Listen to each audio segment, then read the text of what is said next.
Okay, I think that's a great point to stop. I'm not going to take questions now because I think probably all of your questions are going to be around those points, and I want you to hear not just from me, but also from the people who effectively you're going to be looking to get capital from. So I'm going to invite up onto the stage Jens, and I'll let you introduce yourself. Microphone, or just get the others up as well, and yeah. You can. And Nate, if you'd like to come up.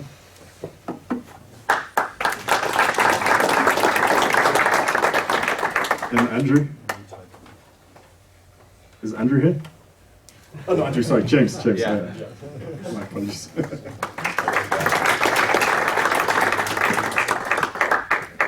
And Georg. Yeah.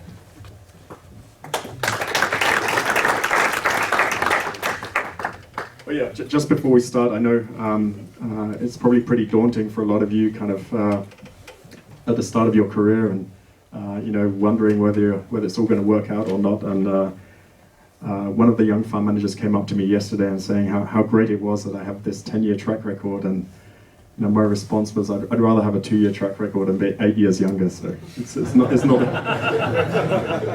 so it's not all bad being sitting in your shoes.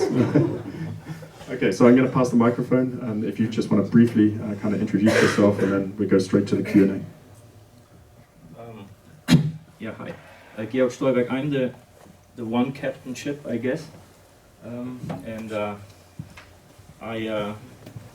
have my own company. I started it about 9 years ago. Before that, I was with Morgan Stanley for 10 years, becoming totally frustrated,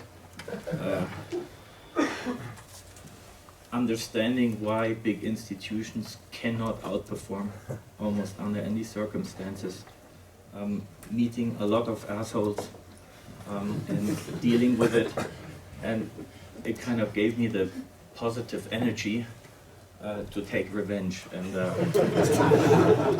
that was the prime motivation to start my company. And I invest mainly via managers, but I also do take single positions. I think it helps if you also do single positions, because you have to have an investment in mind. You cannot just allocate capital from a purely like so many. I think you're missing something. What I still miss is I'm not a businessman. I don't run a company. I've never run a company. That's something I'm lacking. But at least I'm an investor, and I'm a capital allocator at the same time. And I was lucky to meet Rob. It's going well so far. I would point out that many people start to celebrate their track records a little bit early. I've seen it over and over again that somebody starts with 5, 6, 7 good years, and then the rest is just a disaster. So I think I have the right partner, but it's not a given yet that a track record that starts well continues to be a good track record. Yeah, that was it. Great. My background's gonna be a little more benign than Georg's. Good morning, I'm James Ferguson. I work on our public investment team at Global Endowment Management. Quick background on the firm: we were founded in 2007 by Bruce Morton. Bruce used to be the CIO at Duke University's endowment.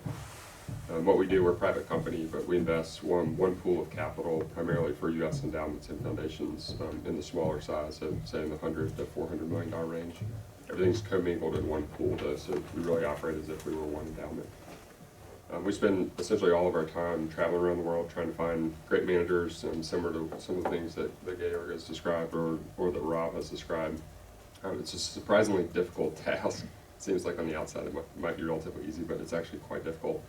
We're underwriting not only people and process, but the temperament as well. And I think temperament in the same way that you might analyze a business manager and read the transcripts and go back and see what they said during 08 and how they responded. We're looking for similar types of things with a manager. So it's relatively easy to read the intelligent investor and know from an academic standpoint, if a business drops by half and the intrinsic value goes down 10%, obviously you should buy more. But then in practice, Nate and I were just talking last night, when you're standing there and you've lost 50% on something and you know intuitively that you should respond, it's very difficult to respond in that way. So we spend a lot of time really trying to get to know people, less on analyzing track records and really understand what makes people tick, why they're doing what they're doing. And essentially we're asking the question of, when you get the call one day and a manager in a long-only concentrated partnership is down 50%, how do you want to respond? We certainly don't seek to get those phone calls, but we do try and think about that because we think ultimately we will get those at times. My name is Nate Chesley. I'm here from MIT's endowment. Our capital exists to serve the Institute. We spend about 5% per year of our assets on things like financial aid, keeping the lights on, research, scholarships, those sorts of things. I think MIT's educational model is interesting because the types of problems that MIT is trying to solve in the world are actually pretty capital intensive. So things like sustainable energy, robotics, biosciences. It takes a lot of money to build these labs and support these extraordinary people. And so we show up every day to compound capital at high rates to support MIT's mission, which really is important to us. I'm not going to talk too much about how we invest. We did an interview with the Manual of Ideas that lays out some of our thinking, and it's on our website. So if you want to learn more about us and our approach, I direct you to that. MIT's website is matimco.org. I guess the other point that I would make before we answer any questions is that I would offer a perspective of great humility, because while we see a lot of people in your position starting funds, I've never started a hedge fund myself. I haven't taken that entrepreneurial leap. So I'm, despite hopefully helpful perspective, a step removed. And so I would sort of offer that caveat. I think it's incredibly brave to want to start your own business and really be out there on your own. So we'd love to hear from all of you. Look forward to answering your questions. And I'll pass it to Jens. Thanks. Jens Groß-Allermann, I'm part of the Investment Aktiengesellschaft für langfristige Investoren, TGV. That's a more small company name and a great marketing idea. So I'm with the family office since 13 years now, or 14 years. So we know each other since 11 years.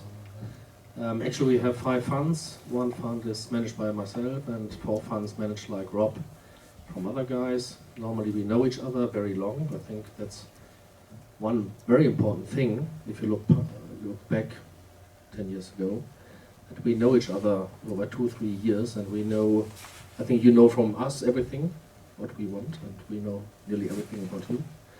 And I think it was a very easy start to work together in this combination.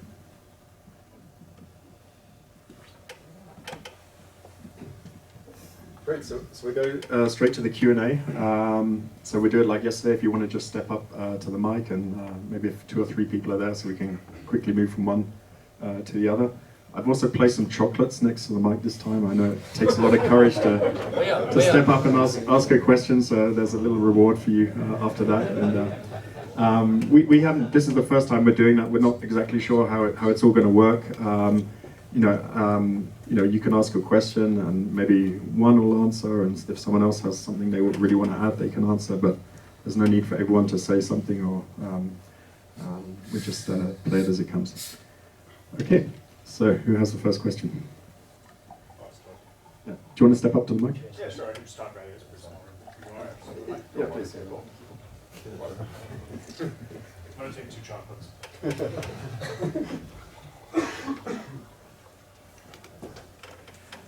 So, as you were talking about, where like if a position drops 50%, you need to have the temperament to understand the context and maybe the opportunity, or also maybe just admit you messed up and this is a bad idea. Like, I'm sure it's inevitable that you have managers that you experience this as well, where you're with a manager, maybe they're down 50% to make up a round number. How do you differentiate? I guess it's like kind of a 2-part question. How do you differentiate between maybe a broken process or a manager that has something that is not what you initially invested for, and you personally doubling down on that manager when they're going through a very difficult time? And then maybe related to that is like, every investor is trying to improve over time, right? And so there's a certain amount of like process evolution that every successful investor goes through. Like, how do you think about that change over time the manager experiences versus maybe like sometimes that could be called style drift, right? So like, I think they're kind of related, but I'd be curious to hear how you guys think about those two dynamics. Sure. I think it's important. I'll take the first one. Yeah. You guys grab the second. Thanks. So I think the first one, we think about it as we essentially try and spend all the time answering that question before we're presented with it. So someone recently asked, one of our clients said, what would you do if '08 happened again? It's like, that sort of misses the point. The point is, when '08's already happened, the damage has already been done. There's nothing, you might have portfolio decisions that you would make, but there's nothing you can do to really anticipate it if it's already happened. That sort of misses the point. So I think from our standpoint on the manager side, the best thing that we can do is really get to know someone over multiple years if we have the opportunity at the beginning. Your comment, it's really resonated with your relationship with Rob early on, and we spent a similar amount of time getting to know him. And you're really asking for people in the past of references and trying to understand how do they handle themselves in different situations, not necessarily as a portfolio manager, because obviously if you're starting a new fund, you primarily haven't had portfolio management experience. But really just trying to get a sense of when you're in some challenging situation, how did you respond? And then when we see someone in there, someone in that situation, they're often tells as to how they got to that point and then how we might choose to respond. So in the last 18 months, we had 2 managers basically identical to what you're describing.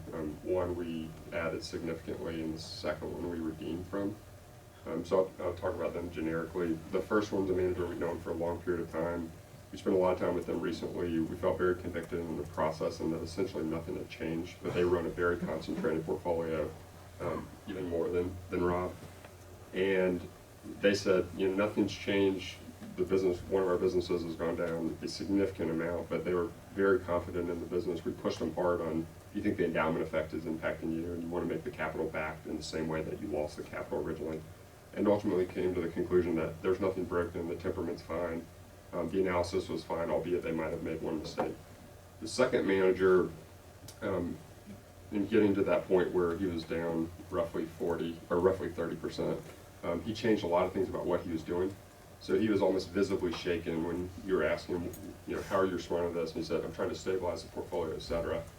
And you sort of, that sort of misses the point as well. And so there were things like that really gave us pause and concern, even though initially we had thought he had the temperament to handle it.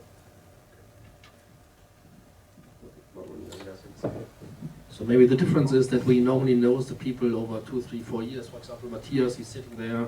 I think he worked with us for 4 years. 6 years. Okay, so it's longer than I thought. Maybe it was a hope. So we know each other. So I think that's the way we do it. So we need no references because the reference is to work with us over the years. So different kind of. Yeah, I'd make 2 quick points. I think the first is, you asked about how we think about people's evolution and appreciating that people change through time. I think evolution is an expectation for us. I think all of our managers are learning and growing and pushing the envelope and ought to be evolving favorably over time, and we stay close to that. We don't try and be the sort of partner that talks or coaches during someone's backswing. But we want to be close because we like relationships and proximity. We don't have the benefits of Jens where our managers sit, with us in bond. We want to really have a deep, mutually beneficial relationship and to be a part of that evolutionary journey, if you will. So that's one point. And I think the second point is we try and focus a lot on inputs over outputs. And so this concept of someone being down a lot, you could think about prices as being outputs. And the inputs are things like temperament and behavior and focus and all the things that go into our initial underwriting of someone being a worthy partner. We want to stay just resolute about focusing on inputs. And having a sense of also the assets that they own. And things can gap down 50% and their intrinsic value is down 50% and there's not a decision to be made. But other times it's complete irrationality and you love the assets underlying and you're very excited about the partner. then it can be an obvious decision to be doubling down.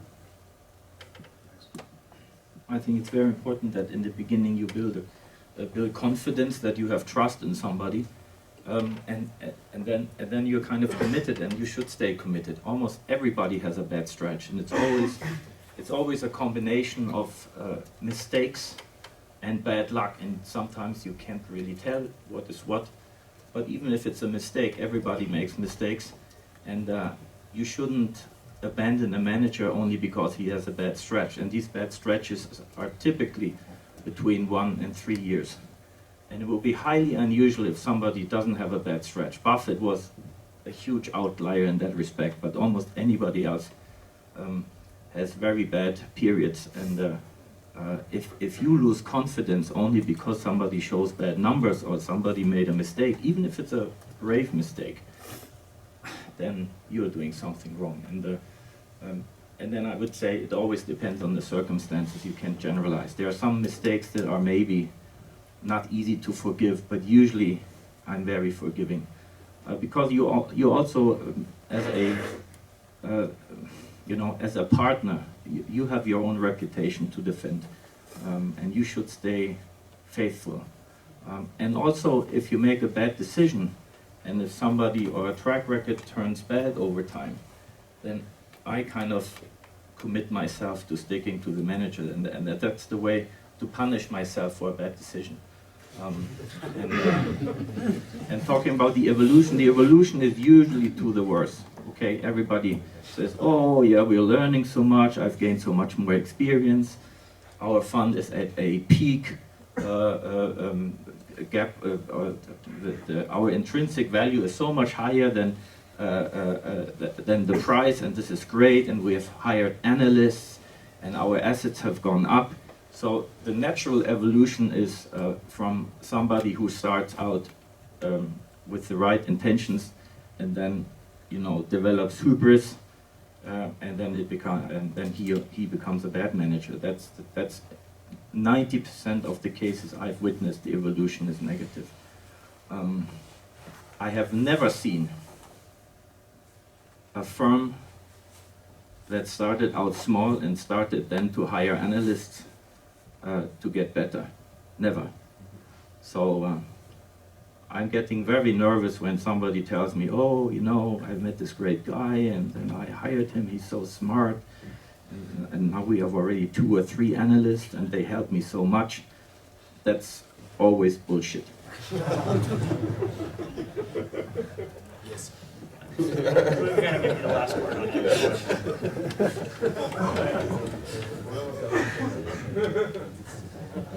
Hi, I'm Dan. Well, it was going to be mainly a question for Rob, but given that last answer, maybe it's a question for everyone. I work actually in a small team, and that doesn't mean we've got any confusion as to responsibilities and who is the decision maker. And I'm just curious, really, for Rob, about being so adamant about being a one-man ship. And I think about an event like this weekend, and it just strikes me as being irrational to be organising, as great as this weekend was, organising it yourself, and you could simply give that instruction to someone doing admin, and you'd turn up and there'd be 65 chairs in the room, and it'd be beautiful. So if you could expand on that, I'd find that interesting.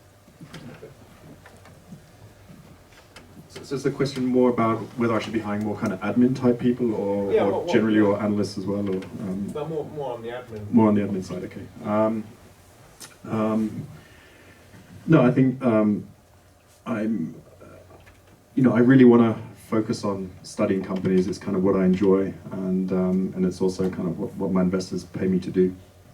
And so my kind of I've always been super nervous about hiring people, because although the kind of the positive side of hiring someone is they can theoretically kind of take work off your hands. They also kind of quite rightly demand part of your time as well, in terms of being given things to do, and wanting to talk about their career and their perspectives and all that kind of stuff. And there's also a kind of like if it's more of a kind of an analyst type person, less so I guess on the admin, but there's a kind of an obligation to spend a meaningful amount of your time discussing ideas with that person. It would be unfair to hire someone to have them in your office and you know, kind of working for you, doing their best, and then kind of to ignore them effectively. And so, but I was kind of keen to avoid that because you know, I have a wonderful network of like-minded investors, which I would certainly include you in, and I kind of like to use my kind of brainstorming time or talking time, kind of talking with people like yourself, rather than, you know, someone who I've potentially hired, because, you know, I don't think I could ever hire someone with the kind of the caliber and the independence of someone like yourself. And obviously someone just by the very fact of being hired loses a part of that independence. So I think I've benefited kind of enormously from you know, from kind of nurturing a network of kind of like-minded people and having the time to kind of speak with them, and I'm kind of very keen to kind of keep that. So you know, my kind of approach to admin is to kind of keep it to a minimum, and but I've always sort of been aware that there might come a time when that's just no longer realistic. I mean, at the moment I'm, you know, pretty much a one-man show. There might be a time when the regulator says, listen, we're no longer willing to accept it if you're one person, or you know. So I've always thought, well, maybe the day will come where I need that kind of backup, but fortunately it's not really the case at the moment, and I hope it kind of stays that way as long as possible. Is there anything you guys would want to add to that? I think Georg mentioned that many investors celebrate their track record a little early, and I just think that last year 3 quite public investors made a terrible mistake in one single investment, and they brought down their 15-16 year track records that showed like 15-16% performance per year down to single digits. So initially I wanted to ask you, how do you judge a single mistake like that happens after 15-16 years? But I think you answered that in a very broad way in the first question. So what I want to ask you now is that if something like that happens, you really have to dive deep into the performance of an investor and his reasoning and his positions.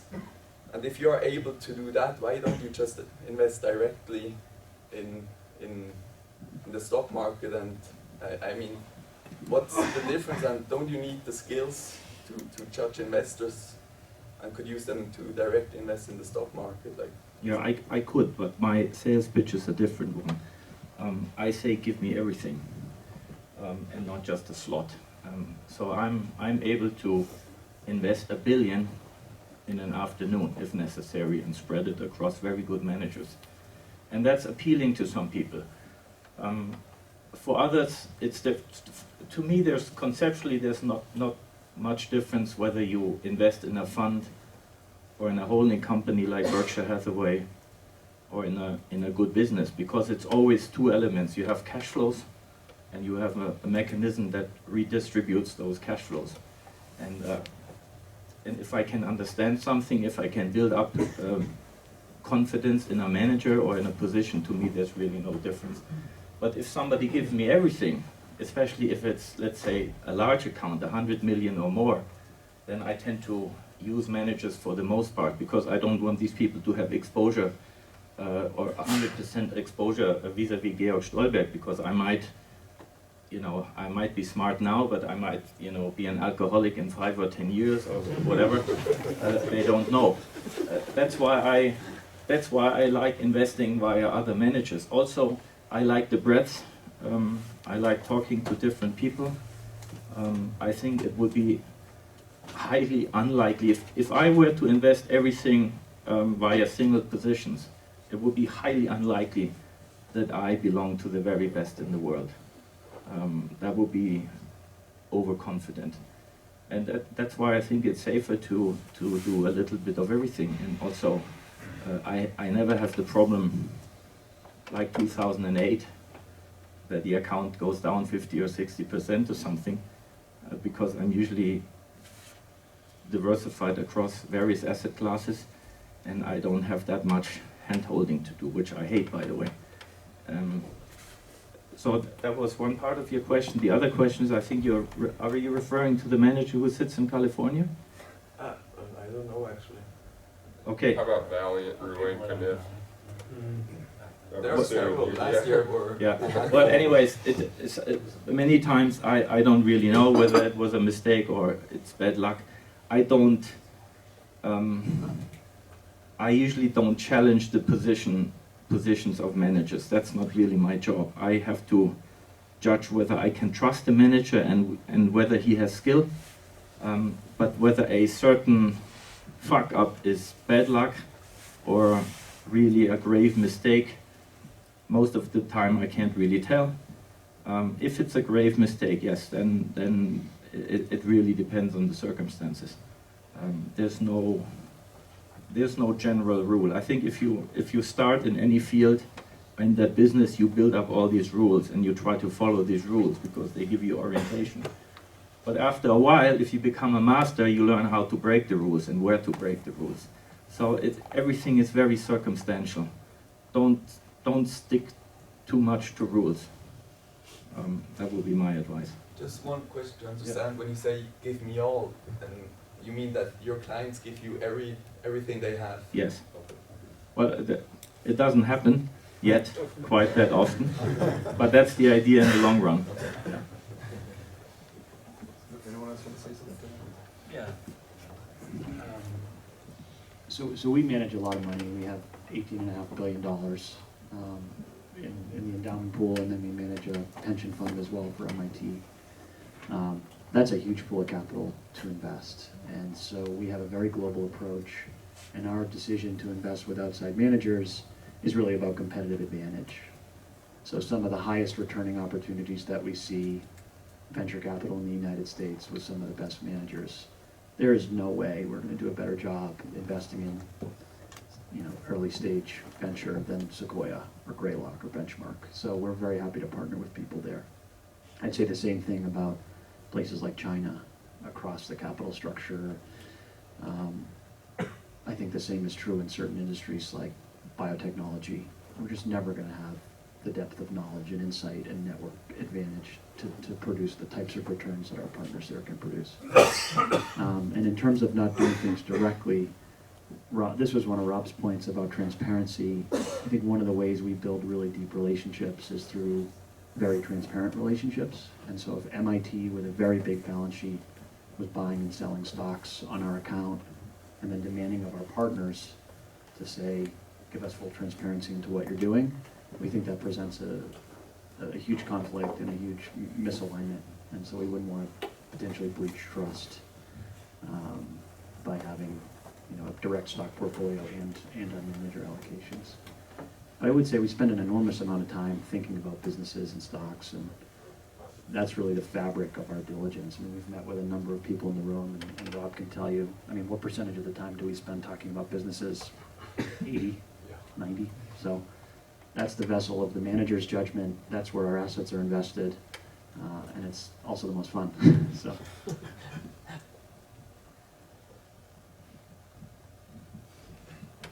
My name is Matthew Peterson. I'm here from Los Angeles, California. Thanks so much for hosting us, Rob. I think it's very special to come this far and see so many familiar faces, so it's great to be here.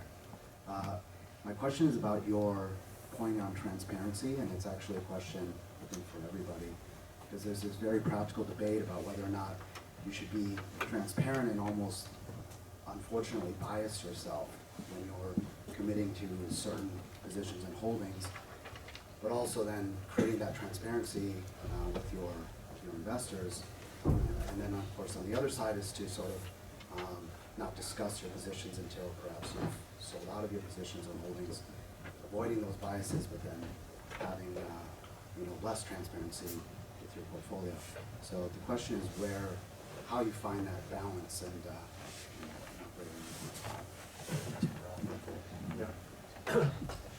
So purely from a practical perspective, when I was sort of starting out, and like I said, I wanted to not just sort of have a great track record, but sort of document it. I don't think that kind of documentation element really works if it's sort of after the fact. So it doesn't really, it doesn't. I mean, a letter which sort of described, after a successful investment, why it was such a successful investment, and it was because everything happened which you thought was going to happen. It's kind of nearly as valuable to investors who are trying to understand what you do to that kind of same letter which would been written right at the start of the investment. So I think that was a kind of quite an important consideration. Was there a second part to the question? No, really, I'm actually curious how Okay. allocated might feel about that as well. If somebody wants to be secretive, I understand, and I'm very forgiving. I don't need full transparency at all. I just once in a while need to get a feeling for how the manager thinks and how he arrives at certain conclusions. But if people don't discuss positions, that's perfectly fine with me. I think it is a danger, Rob, that you create over time consistency bias, and that's maybe not so much a problem for you yet because everything has more or less worked out, but it could become a problem when things don't work out. So it's your decision. You can be transparent, but if you were untransparent, I wouldn't mind.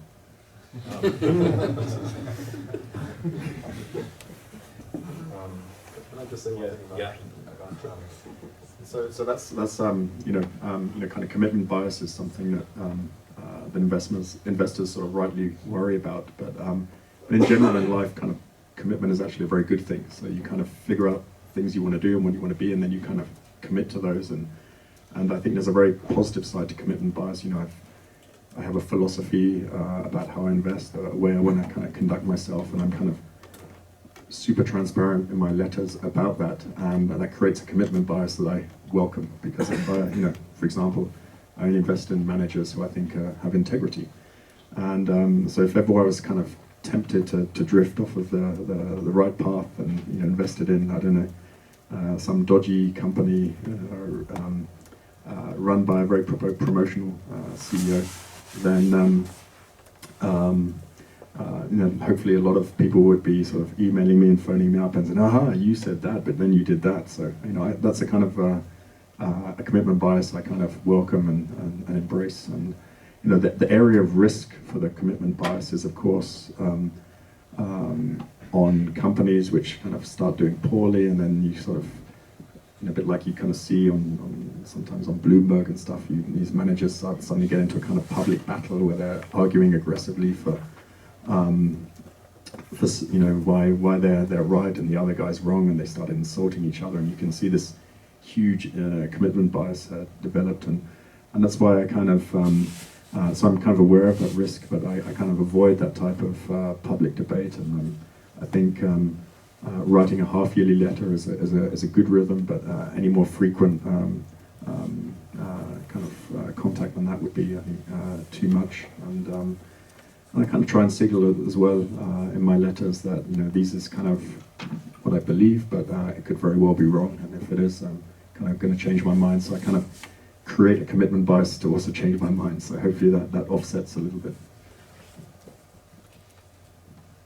Yeah, that maybe offsets a little bit, although I would like to add that these stock stories are always convincing.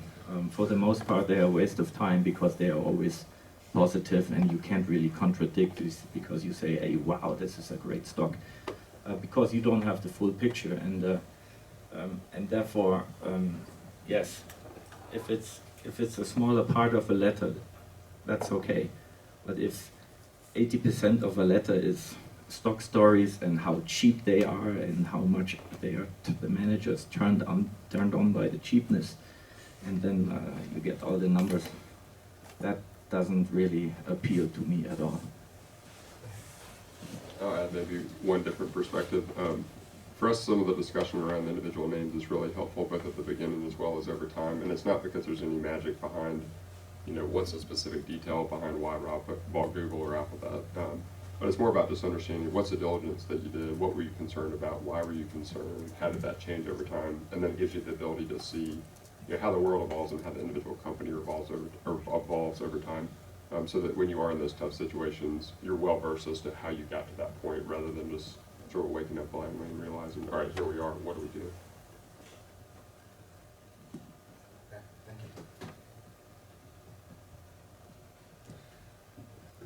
Klaus. I have two questions for Rob or the panel. Maybe they are very obvious, but for me they are very important. The first question is on the fee structure a manager has. I think it's very smart if you have a structure like Rob has, that you say, okay, you have a small management fee and you have an upside when you have a certain hurdle, you're performing better than that. For me, as a looking for an investor, it would be important to have a point on the fee structure. And second, what strikes me is that I have the feeling that Rob has limits his total amount of money which is managed, which I think is also something which I would think in choosing managers is a good thing, because it gives me the feeling that no one wants to get super rich in collecting a lot of money, even if Rob maybe with his ideas would have the opportunity, because you don't invest in very illiquid things, you should put much more money at work. And yeah, that's the two questions I have, and I would be interested for the answer. Thank you. Yeah, the fee structure, I think, is a very important detail. And I say structure, not just fees. I'm willing to spend, very high fees on an outperforming manager. The problem is that the fee structure usually is designed in a way that if value added is achieved, which is rare in the first place, but then it all lands in the pockets of the manager. And I have two rules if I choose a manager. Number one, I have to believe that he's able to outperform in the long run. I think that's pretty clear. And the second rule is, whatever value added is achieved, and value added being defined by alpha or by performance above a certain benchmark over a long period of time, that portion needs to be split in a certain way between investor and manager. And I think it's just fair that the manager gets a maximum of 50% of that value added, or put differently, the investor who puts his capital at risk needs to have at least 50% of that value added. Now, if you model that in an Excel sheet, you find out that, for instance, if you assume that the market or a passive investment in the stock market gives you something like 8% or 6 to 8%, a 2 and 20 structure requires the manager to outperform by 12% in order to give you a fair deal. And you can do it with all kinds of different fee structures, but usually the hurdle is so high, and the manager, by having an inappropriate fee structure, kicks himself out. I'm not even having a meeting with these guys, because either they are greedy or they're too stupid to think about these things. So if you see a high fixed fee, like something like 1.5% plus, 10 or 15 or 20% over a so-called hurdle of 0, I'm not taking the meeting, because calling 0 a hurdle, is obnoxious in the first place. And then if you model it in an Excel sheet, you need some superior version of Warren Buffett in order to get a good deal. So my recommendation is either be cheap or be super fair. Preferably both, but don't try to, rip people off. Most clients don't pick it up, okay. But if you're in the game to pick up stupid people, then you shouldn't be here anyway.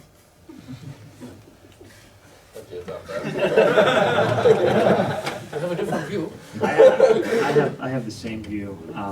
One of the things that we see people do in fee structures that we think is super well aligned is a management fee that's more of a budget-based reimbursement model. So rather than having a nominal 1% or 50 basis point management fee, they can share their annual budget, which pays for their salary and their travel and research expenses, etc. And then that's just a straight pass-through. And if it did make sense at some point to hire an admin, you update the budget, and as the capital compounds, these become effective management fees in the sort of single-digit basis points. And we see that a lot, and we think that's super well aligned. And I really agree with the point on having a sensible hurdle rate over which performance fees are paid. just for instance, to give you an example, 25/6, which is the old Buffett fee structure. I get people all the time who quote Buffett up and down. You know, they spend 80% of their meeting on Buffett, and then they have a fee structure of something like 1% plus 15% over zero. That is so inconsistent.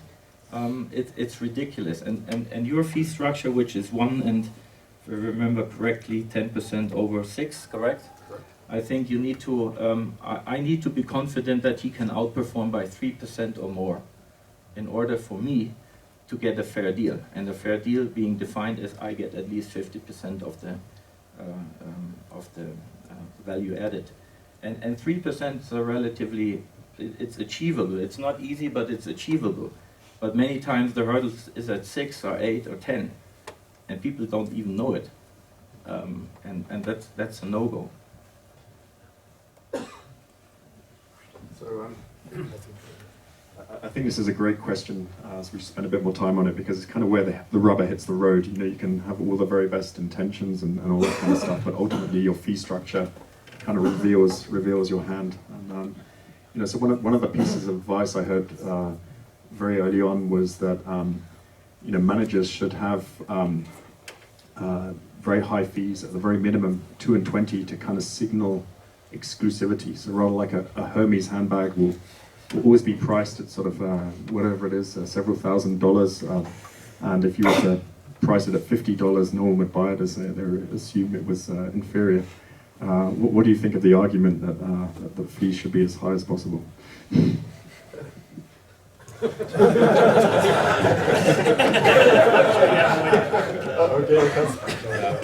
I don't comment on it. I would just, you know, my observation is 80 to 90% of what you read in the newspaper or in magazines is just simply wrong. You know, if you, I mean, people think, for instance, just reading the newspaper, people think the more they read, the smarter they get. I think the opposite is the case.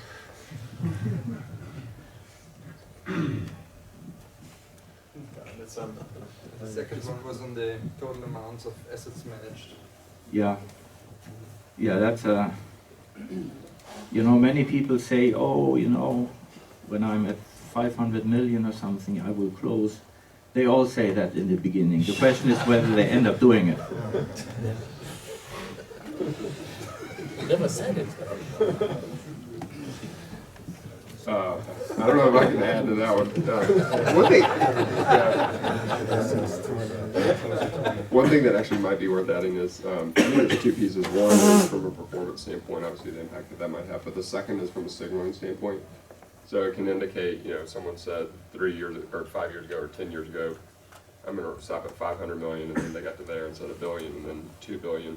I think in the same way that the fees sort of show the hand, that can also show it as well. Let me just make one final comment as well.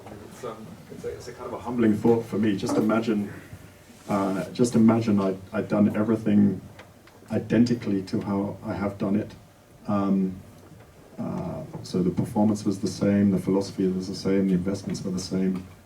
Everything was identical, except a tiny bit of maybe thoughtlessness on day one, and not really thinking the fees through, and everyone else seems to be doing 2 and 20, so what the heck, I'll do it as well.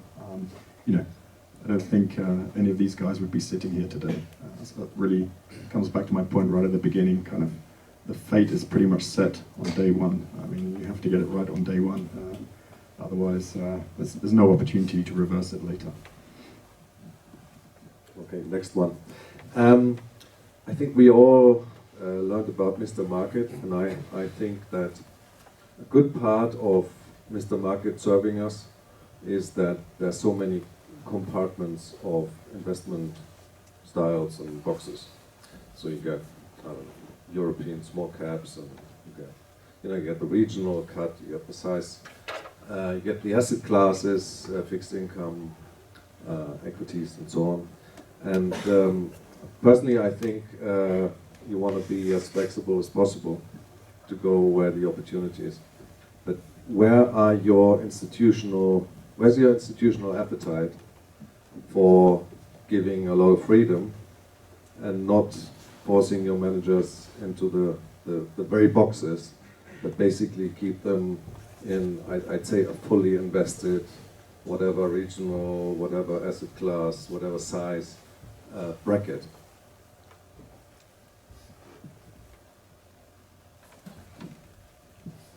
Yeah, I give them a lot of freedom. My general observation is that specialists disappoint. Generalists are better in the sense that they can choose where to position them.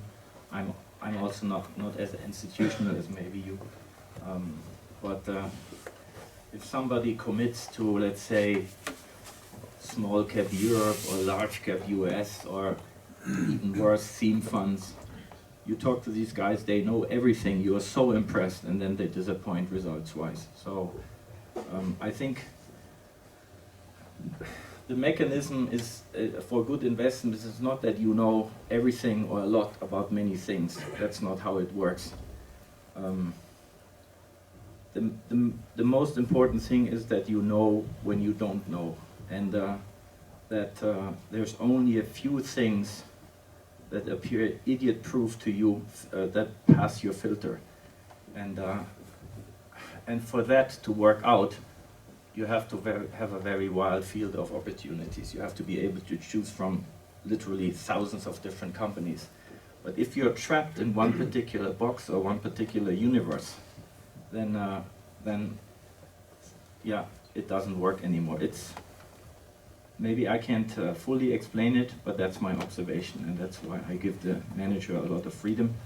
Also, because I'm not the manager, I want the managers to make the decision and to position themselves. If I were to put them in boxes, too high a percentage of the decision power would be concentrated on me. I'll just second that and take a very similar approach. And ultimately, we're looking for people that we can invest with, that they want to invest their money, they want to invest in the way that they would manage all of the money if it were all their own. And so we don't want to be in a position of telling someone, do this or don't do this, in the same way that we want them to be fully responsible, for better or for worse. So if things go well, they get all the credit. They made all the decisions, they made the calls, they decided to go and research companies in a new market and decided that ultimately it was worth taking that risk. And then if things go poorly, then they bear the full responsibility of that. Oh, yeah, you first. Okay. So as you know, we are free. We have no boxes. And I think it's very important that if you start, you have the most freedom to do everything. Like Rob, decision to have a hedge fund. So at the end, he can do everything what he wants. He doesn't. But I think that's if you start, the most important thing. You have the freedom to do everything. Yeah, it's the same sentiment. You know, for us, asset allocation is an output, not an input. So we don't start with a, 4x4 grid of large, small geography and try and set targets. It's about great people, attractively priced assets, and then we let the capital flow to the best opportunities. So we don't have a specialist-oriented mindset. I think where specialization makes sense is when you're investing with a lot of domain complexity. So again, things like China, India, biotechnology, where deep localized expertise makes the difference. We tend to have specialists in those areas. I think the vast majority of capital allocation partners that we have are generalists, and we believe very strongly in this principle of freedom and just pursuing the best ideas that they're finding. Thank you. Yeah, good morning. Barrow speaking. Just a question. Thank you very much for this panel. I think I really appreciate the frankness and sincerity how you guys speak. And I had a question regarding performance. Because when I invest in something, I really don't want the price of it to go up. I want it to stay that way so I can, because I have also my own money in it. I want to be able to add over time, and I want also other investors to join. I really don't want it to go up. I prefer it to go down. Even for extended periods of time, if I really believe in the company and the management. And I want to see, from your perspective, when you're investing with an asset manager and investment manager, and for 3, 4, 5 years, he's telling you this company is really good, I really believe in the management, I want the price not to go up. how do you really deal with that if it's an extended time period? I think we would generally agree, if we could be buying assets that produce really attractive, low teens cash yields that never got marked to market, we'd be very happy with that. But that's not the reality that we live in. And we sort of share the same perversion that we get excited when asset prices fall because we can put capital to work. But I think if you abstract from price and you own a business and you have a thesis about what's going to happen to the operating fundamentals of the company, that's observable information, and we can spend time thinking about, well, this is a business where we think operating margins are going to expand, and we think top line is going to grow X. The range of outcomes around both of those assumptions, those are very trackable constructs. And I would echo David's point, we're never going to know a business better than our investment partners, and we're not there to question it, but we do have an evidence-based approach and can understand the narrative arc of the development of the business from first principles.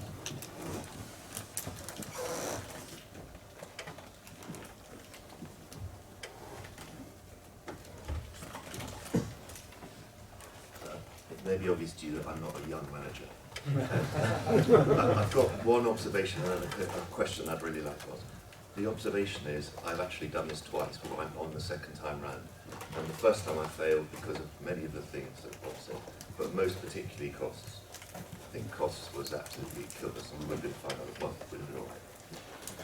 My question is, it's the first time I'm ever asking questions in my socks. It's a cool atmosphere, and we all think we're going to make a fortune. It's great. But from you guys, what's the base rate of people failing?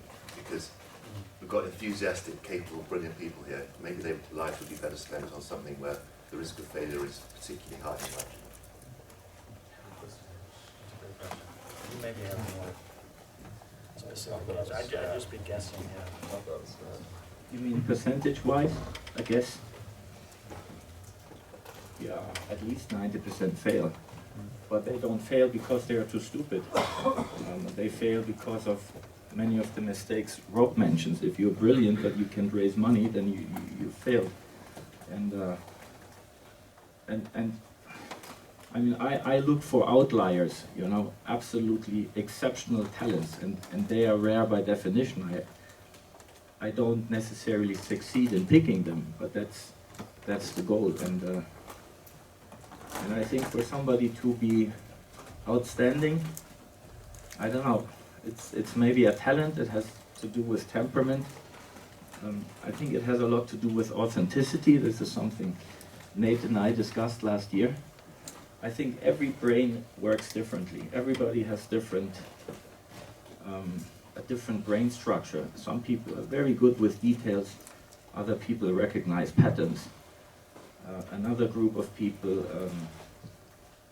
they're very good with other people. They recognize integrity and so on. So you cannot copy. You can copy certain principles, but it is ridiculous to believe, like some managers do and pride themselves of, to be able to copy everything. You need to develop your own style, and thereby you become authentic. You become unique and authentic in the longer run. You have to follow your own instincts. You have to follow what interests you, and you have to not waste time on things that don't tell you anything. And after 10 or 20 years, people can become exceptional if they apply their own filter.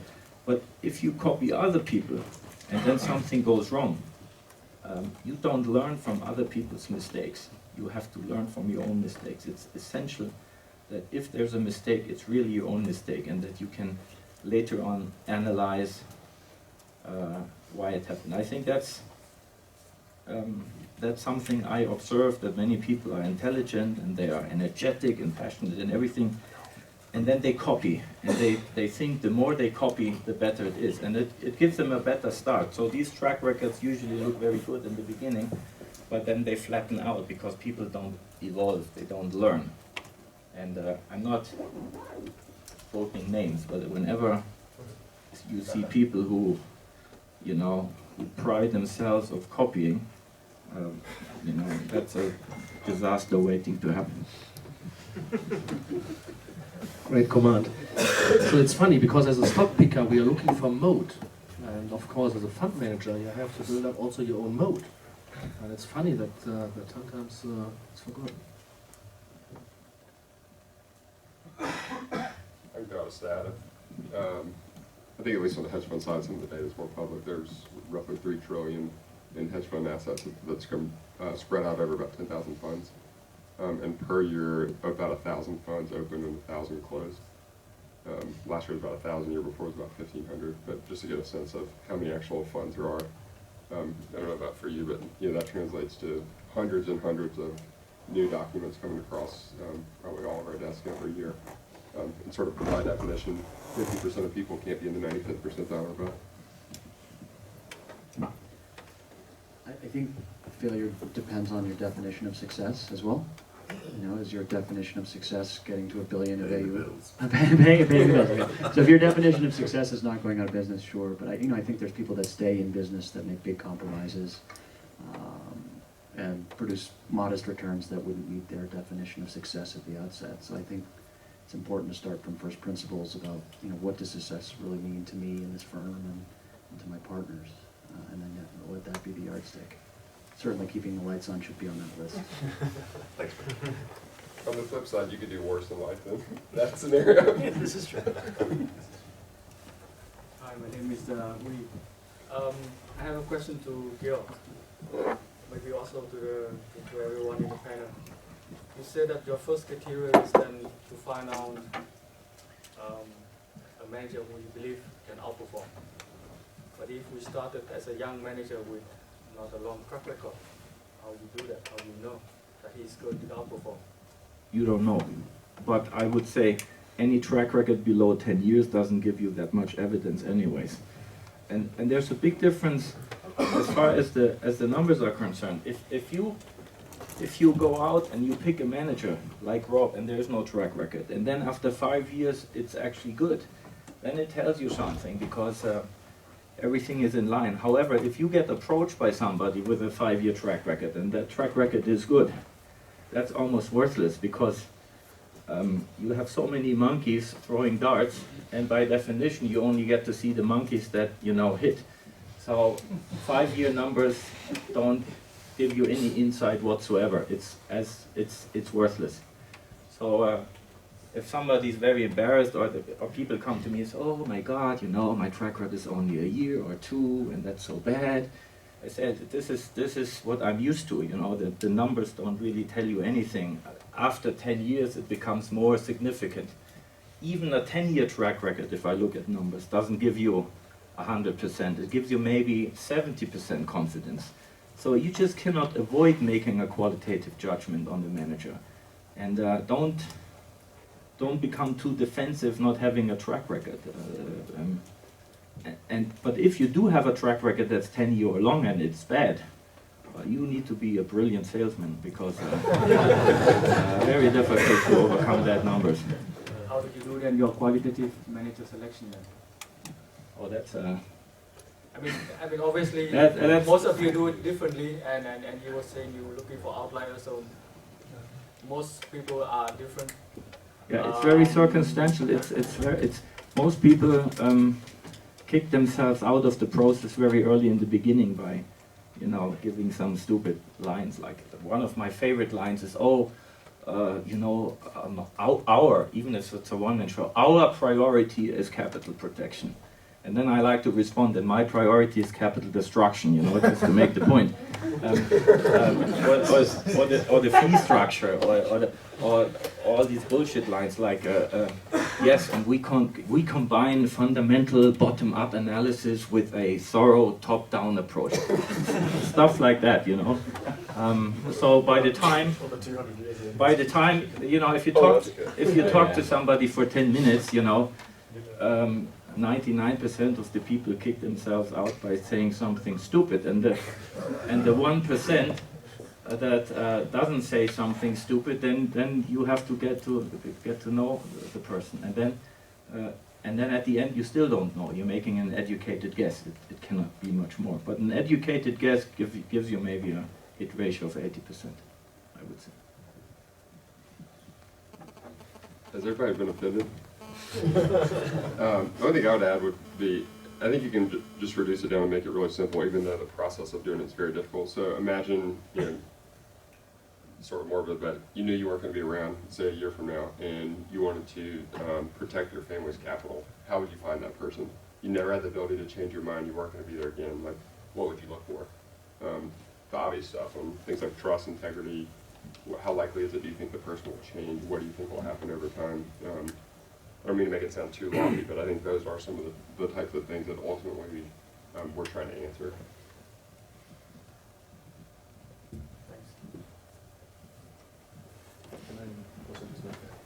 I just want to make a comment as well on track records. So, you know, one thing I often see is, you know, every manager will have a period over time where, at a time when the market is down a lot, their fund is flat or up or whatever. And nearly universally, then when that happens, see the manager then have a huge marketing push along the lines of, I am the guy who in a down market delivers the goods. And that's of course a very powerful marketing message, because what everyone ultimately wants is kind of risk-free profit. So, you know, market goes up, we're up, the market goes down, we're up. I think it's an unbelievably stupid thing to do, because who is going to be appealed to that marketing pitch? It's someone who thinks you never have a down year. So you might well draw in a lot of capital based on that fairly meaningless you know, set of quarterly numbers. But that capital has pre-selected itself to be very jittery, and actually quite rightly, if you do have a down quarter, will leave because you've promised them that that's not what you're going to have. And so, you know, there's been a few periods over the business owner fund's history where in difficult years the fund has been up or at the least flat. And I've always gone the opposite way of to say to my investors, you know, it just so happens that in a down year the fund's been up, but I want you to understand that this is a long-only strategy where you should expect in a down year the fund also to have also to be down. I hope it does better, but that's not what your expectation should be. And I think that pre-selects, so that turns some investors off. You know, some investors are scared of the equity market. They don't want to hear that it can sometimes go down. But those are kind of the investors you don't want. And I think it's, if you're thinking about the long-term health of your business, I think it's the smarter route to go down. One point to add to that, Georg, you'll appreciate this. We came across a manager who, towards the end of his presentation, had a full slide with the title, Why You Should Not Invest in This Fund. And it was just a long list of, if you cannot tolerate a 50% drawdown in any given period of time, if you don't think about stocks as ownerships in businesses, it was just on and on. But it was anti-marketing, and he put it in there so that he could tell people and flip right to that page in the meeting and say, if this doesn't resonate with you, there's no point in us having a conversation. I thought that was pretty bold and honest. What do you do if you see 10 of those decks? Goes back to authenticity. Hi, thanks for the candidness and respond to our questions. And my question relates to more idea generation and research.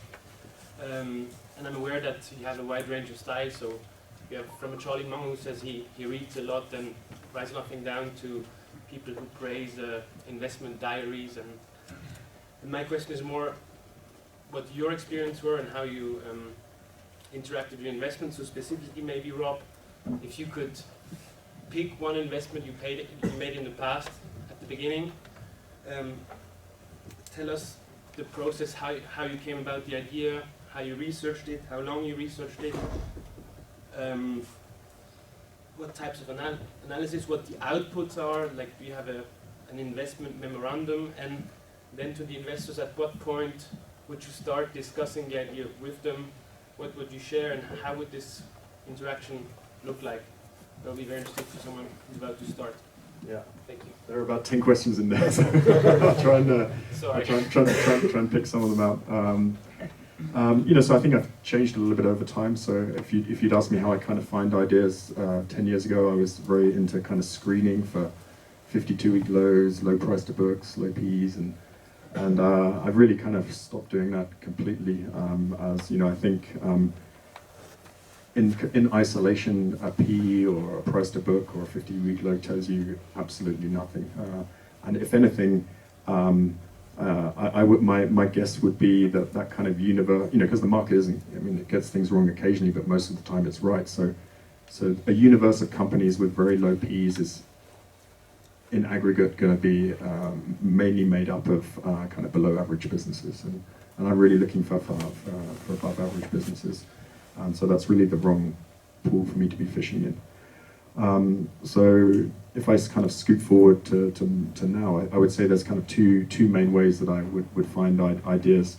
The one is the kind of the journey that some initial idea takes you on. So, you know, when I start looking at one particular company, you of course have to start studying lots of other ones, you know, the customers and the suppliers and the competitors and what have you. And I do that in a kind of a very open-minded way. So although the start of the process might have been company X, if somewhere along the research I kind of find company Y more interesting, then I, you know, obviously just switch my attention to company Y. And actually, I think that's one of the advantages of being a kind of a generalist. So if you're kind of a European pharma specialist and you're studying a particular company in a particular medicine, and then you kind of reach the conclusion actually the American competitor is better, then, you know, that's something you can't really act on. So it's that kind of opportunistic journey that sometimes ideas take me on. And then the second one, and that's becoming more and more important, is kind of out of my network of, you know, many of the people in the room here today, kind of ideas that they you know, share with me. Kind of, I'm pretty transparent about the types of things I look for in managers and companies and stuff. And oftentimes people will reach out to me and say, "Oh, you're going to love this," and actually normally I do. So that's an unbelievably productive way for me to analyze ideas, as you know, someone else has already kind of pre-filtered them, and so I find that super useful. Okay, and when you dive into the research, how long is it, and what do you write down? At what point do you interact with your investors and share? Okay, so yeah, so I never disclose an investment before it's completely sort of built up, and that was something that I kind of realized early on when I was working with Jens and Norman. So I would sort of share ideas with Norman, and sometimes he would say, you know, that's a wonderful idea, you should go ahead and do it, and then other times he would say, well, it's up to you, I'm not going to say anything, but if you think it's the right thing to do, you're perfectly free to go ahead and do that.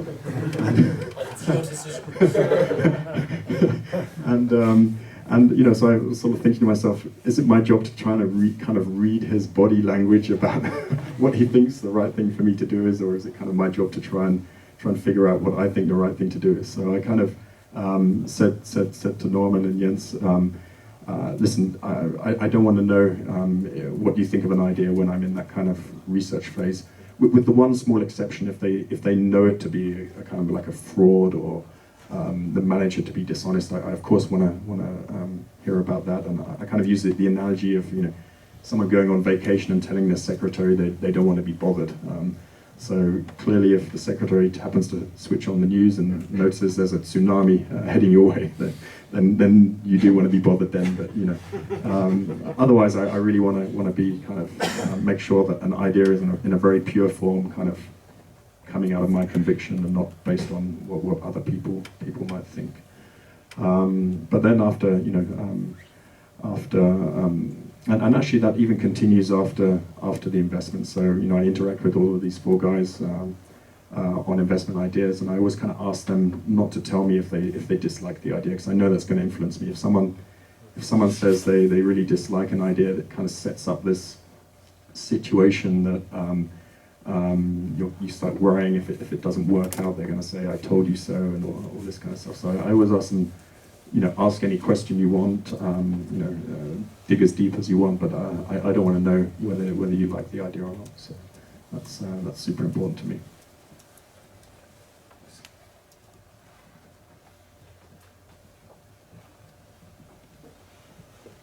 Hi. My name is Guillaume. This question is mostly for Rob regarding your letters. I learned a lot from your letters, and I wanted to know how much time goes into these letters and how much maybe outside editing, because Warren Buffett has his Kathleen Graham into finding someone who like, yeah. So it's the first short question. I got the second. Yeah. What I've it's difficult to say time-wise, but what I definitely have realized is I kind of want to write stuff which is not just relevant in the moment, but kind of is hopefully relevant over time. And one of the things I found is a good way to check that is to write the letter a couple of months before publication, because if I write something a couple of months before publication and then sort of 2 months later come back to it and think this is no longer relevant, then that's a good indication to me that it needs to come out and shouldn't have been in there in the first place. So I think it's important to do it before time. In terms of the actual amount of time it takes, the first draft kind of happens pretty quickly. I don't think it would take more than a day or two, but what really takes a lot of time is then the refining, because it's clear to me what I mean, but what is down on the page isn't necessarily clear to a third party, so that involves an enormous amount of time and iteration to kind of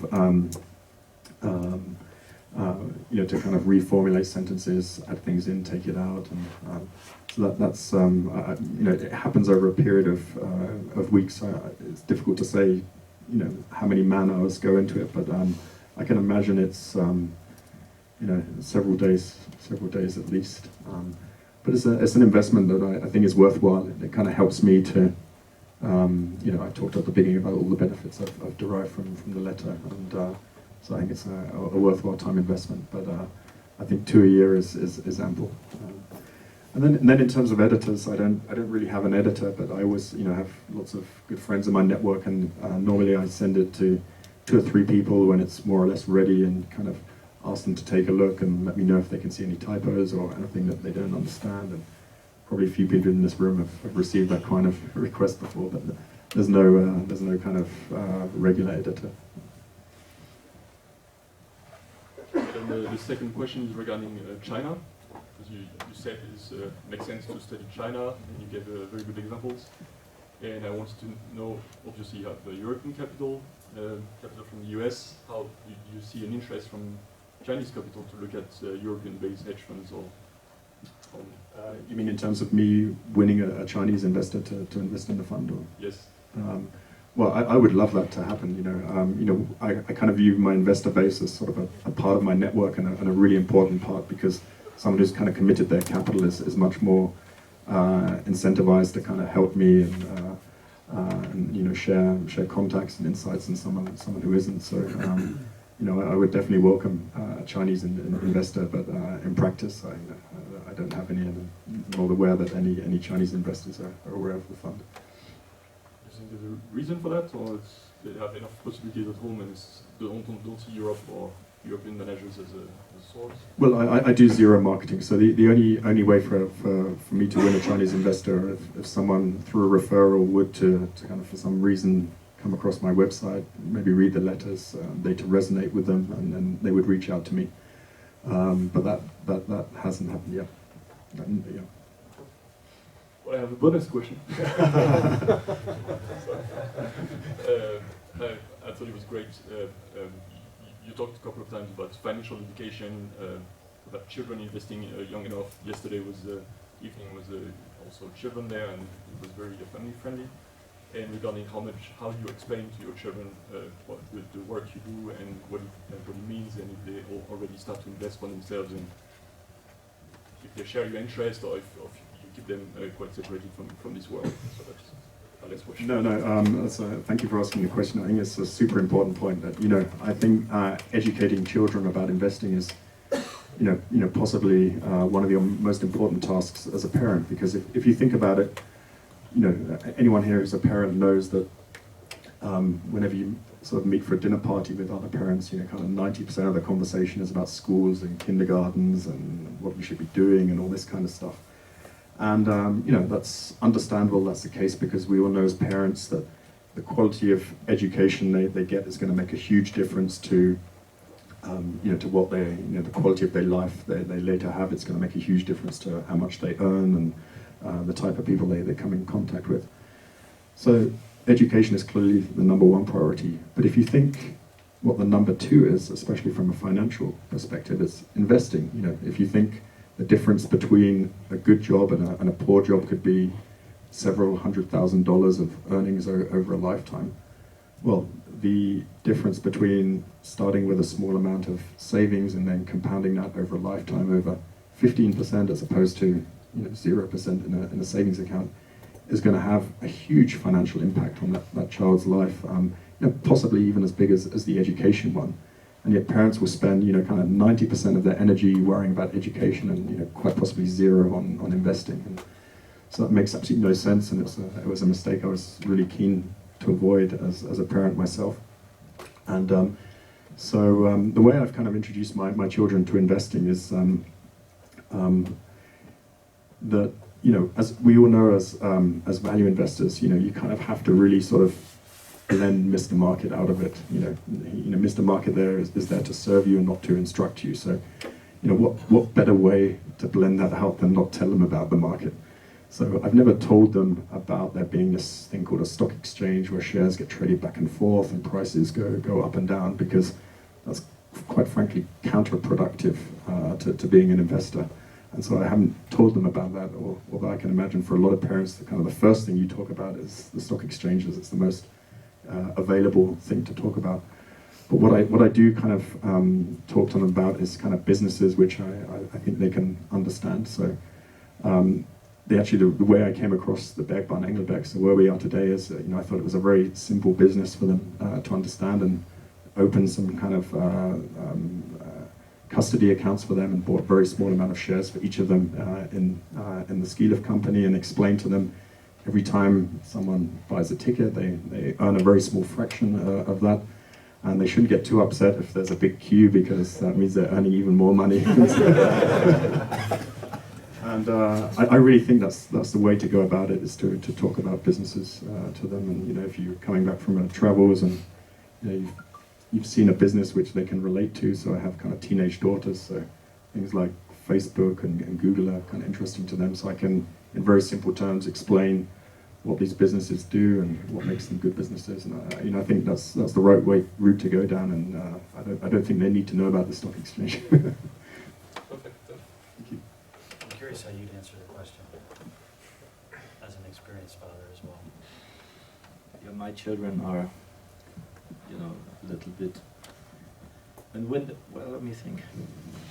Oh, they're not as sophisticated as yours, that's for sure.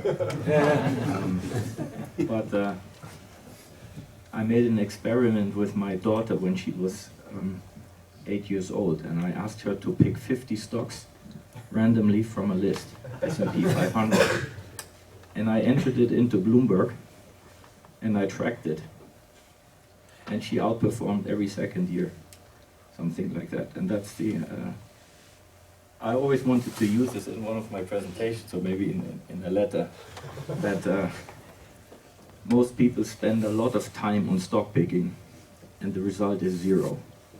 In fact, most people spend lots of time and energy on stock picking, and they make presentations about their wonderful processes, and how smart they are, and huge organization charts, and the outcome is zero. And I then compare that to my daughter, who doesn't even know what a stock is, or at least at the time didn't know what a stock is. And she absolutely she performed in line with the market, because if you pick 50 stocks randomly, the outcome is, average. In fact, you can try to underperform. Try to pick 50 stocks in order to underperform. Very difficult to do also. That's a good idea.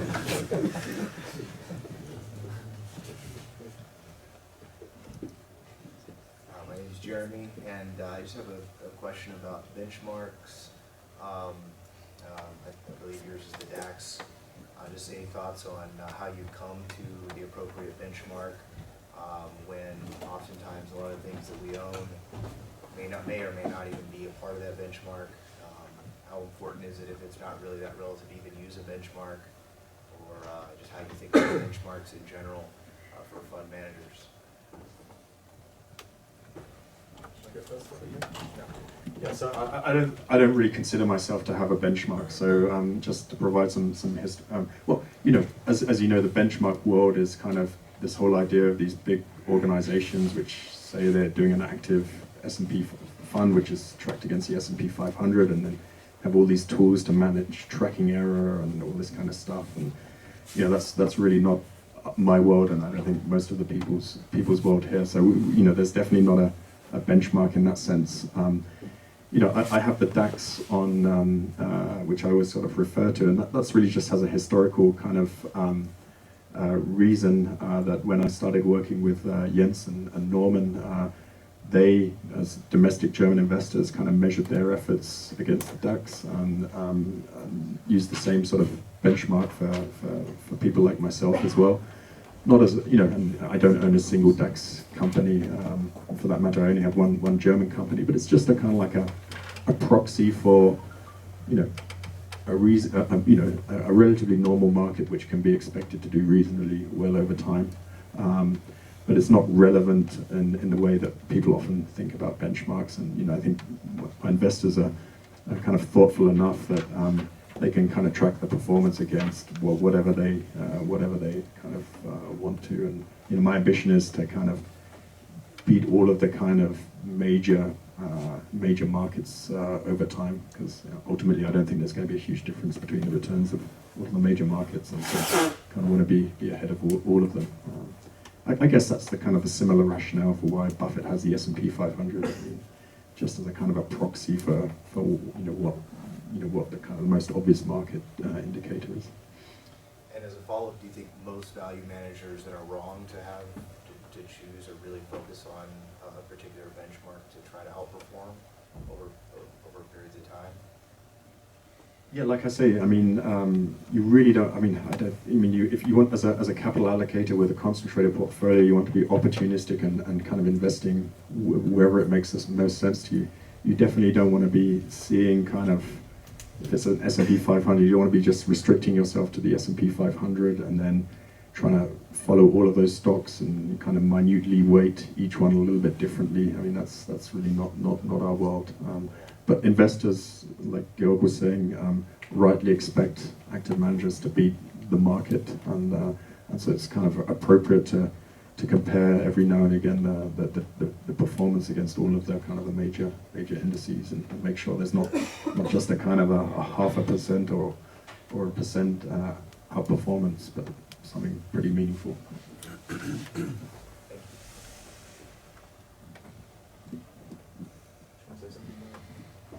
Yeah, I don't use benchmarks that much, although I insist that somebody beats the MSCI world in the long run, and not by 50 basis points, by several percentage points.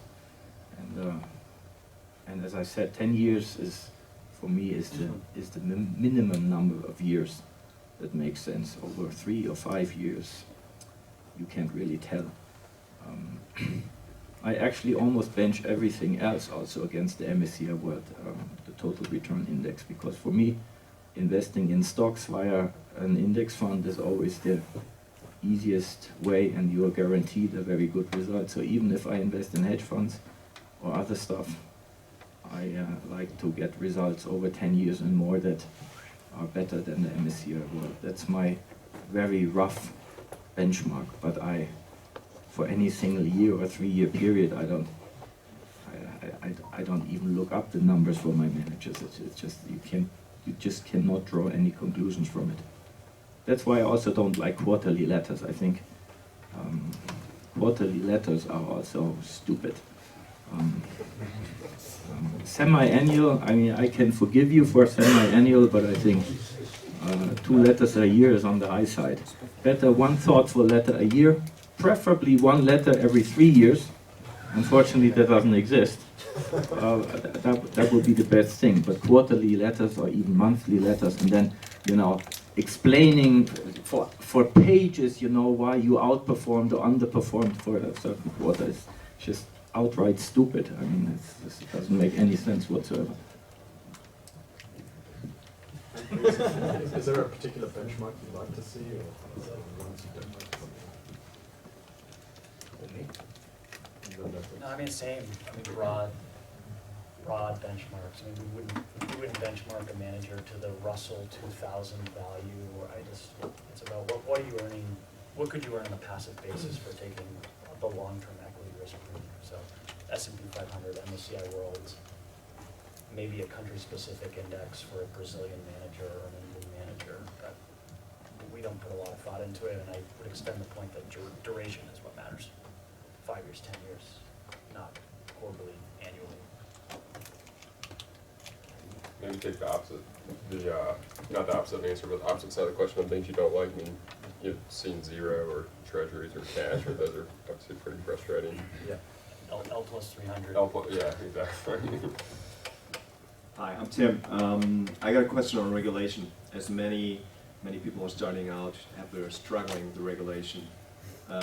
So, especially here in Europe, when you want to have the same freedom as Rob has, what would be your recommendation how they should structure the fund? Is the Investmentaktiengesellschaft with the Teilgesellschaftsvermögen the only way to do it, or are there other ways, easier ways, or is it the way to go somebody who has an investment AG and just go below it? So what would you recommend to do? I don't really know. I think it's a scandal, to be quite honest, the incompetence of the regulators, not just in Europe, also in the US. UCITS is a very stupid format as well. I don't even look at UCITS funds anymore because the manager is forced to over-diversify and liquidity and all that stuff. It's impossible. I don't have an easy solution. To be honest, I don't know.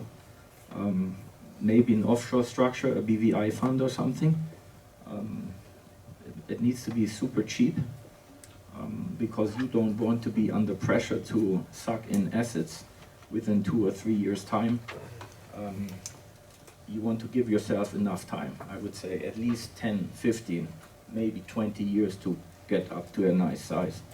I think Rob is an exception. He was also maybe a little bit lucky, but even if you make all the right steps and the setup is perfect and you're smart and everything, that doesn't guarantee you to get a lot of assets, and therefore you need to minimize costs and you need to be calm and patient. And but as far as the fund structure goes, I don't know. I mean, I end up investing in a lot of US managers with offshore structures. I don't have a fund for the same reason, because a fund would force me to do a lot of stupid things. I manage single accounts, so maybe that's something, managed accounts. Maybe have one lead investor, somebody who trusts you, and you start with a managed account and then later you transfer it to a fund structure. But it's really bad that regulations favor the big institutions and they almost never show excellent results. No, let's cancel out the almost. They never have excellent results. So also we both had many discussions about our structure. It's not so easy like it looked like on the first view. But also Rob started with a managed account, so and switched it into a fund. I think it's a good idea. I think the most important thing is that you think about what you want and what your investment style is, and then you will find the right solution for that. Very often fund managers discuss 1 year about the right structure. So you have the right structure for the right kind of stock picking you make, for example, very focused on. So and you can solve the problem. So the German investment Aktiengesellschaft is similar to the SICAV in Luxembourg. So the main driver why we did it is that we are the owner of the money. You have many structures where at the end you are not anymore the owner. You are the manager of the money. And if you want to go, for example, to a shareholder meeting, you have to ask the management company if you can do it. So you lose. Yeah, you're still not the owner anymore. That's the reason why we took this structure. I just had one point. Hopefully this is stating the obvious, given we're kind of 2.5 hours into our meeting, but you know, the structure has to grow out of the strategy. And what I see more often is the structure growing out of the marketing concept. So kind of someone will get a tick list of what the most, you know, what the customers are hearing, or what the potential customers are saying. You know, so they might say they want daily liquidity is important to them, and you know, this kind of stuff, and the kind of the structure will grow out of that kind of marketing function, but it really needs to grow out of the capital allocation function. Well, thank you for allowing me to ask a second question. It actually interests me way more than the first that I asked, but it came to my mind only later. Stefan and I, we founded an investment company 2 years ago, and it's a stock company, and I receive a salary of about 0.5% of the capital, and we hope that this decreases to almost zero over time. And I have a legal claim, 25% above 6% hurdle, but we don't liquidate, we don't take that out so it can grow. And what I want to ask you is, with your incentive structure, if you outperform your benchmark by 10%, you take out 2% of the capital every year, and over 35 years you only have half the wealth that you would have had if you would have reinvested that. So that's an extreme difference. So why don't you have a stock company where you have a stock ownership, or why do you have a structure where you take out a few percentage points every year, which obviously influences your wealth in 30 years heavily? Yeah. So is the question like, should it be 100% variable, or? I don't know, just any kind of structure that doesn't take cash out because it compounds. Okay, yeah. So just to provide some historical context. So when the fund started out, I'm not sure how familiar I was with you know, kind of the Buffett partnership idea of 0% and 25%, but I definitely think that's a really good method. The reason we kind of settled on my fee structure, which is 1% and 10%, was this idea that you know, to kind of live well and be relaxed, there needs to be a certain amount of income coming in on a fairly reliable basis to kind of pay for travel and expenses and all that kind of stuff. And then if the performance is good, which obviously we all hope for, then there would be a kind of participation in an upside, which we would kind of set at 10%. So it was a kind of a kind of a balance of the two. In hindsight, you know, like Georg said, it's an okay, or it's a good structure, but it's not a perfect structure. And you know, maybe I would do things a little bit differently now, but it's always kind of tricky to change these things. And but I think people can do better than I did. And then in terms of kind of the fees sort of coming out rather than staying in and compounding, you know, I think you know, I have a good structure which allows me to do what I want to do. But I think a company, you know, a bit like the way Berkshire Hathaway is sort of structured, where you own a part share in the company, and that company has a permanent capital which can invest opportunistically between private and public. And you know, I think that's definitely a superior model. I kind of have looked into it periodically from over the years, and the problem is, especially in Switzerland, but I think in Europe as well, it's unbelievably problematic from a tax and also from a regulatory standpoint. So I don't think it's a too realistic prospect, but I definitely think that would be a better structure to have. just want to add that the performance percentage-wise is way above ours so far. So even after taking it out, you. That's a relief.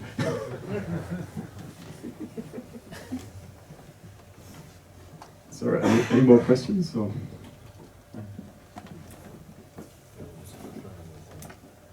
Okay. Well,